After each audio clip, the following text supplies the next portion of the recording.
GPL சாத்தி வெப்சைட்டில் credit card debit கார்டை வச்சு ஒரு பேமெண்ட் எப்படி போடுறது அப்படிங்க பார்ப்போம். ஜிடிபிஎல் ஆப் ஓப்பன் பண்ணிக்கிறோம். ஸோ ஓப்பன் பண்ணதுக்கப்புறம் ஹோமுக்கு பக்கத்தில் இருக்கிற 3 கோடை கிளிக் பண்ணிவிட்டு இதில் க்ரீன் கலரில் ஜிடிபிஎல் இபே அப்படின்னு இருக்கா, அதை கிளிக் பண்ணுறோம்.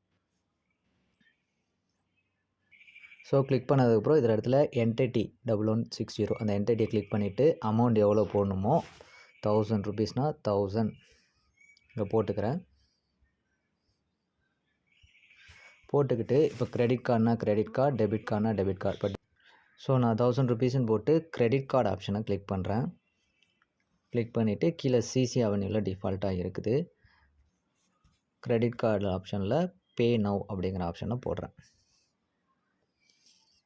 ஸோ இந்த இடத்துல வந்து கிரெடிட் கார்டு நம்பர்ஸை போட சொல்லுது. So credit card, visa card அதோட டீட்டெயில்ஸ்லாம் போட்டதுக்கப்புறம் மேக் பேமெண்ட் அப்படிங்கிறத கொடுக்குறேன்.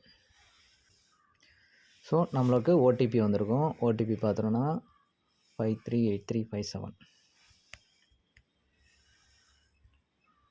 ஓடிபி போட்டு கன்ஃபார்ம் கொடுக்குறோம்.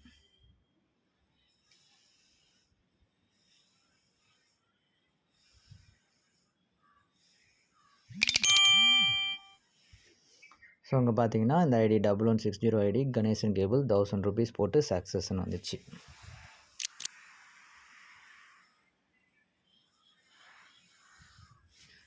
இப்போது வேலட் பேலன்ஸ் செக் பண்ணோன்னா சும்மா சர்ச் கொடுத்தோன்னா ஹோம் பேஜில் இந்த ஏற்கனவே 25 ருபீஸ் இருந்ததா, இப்போ 1025 வந்துச்சு.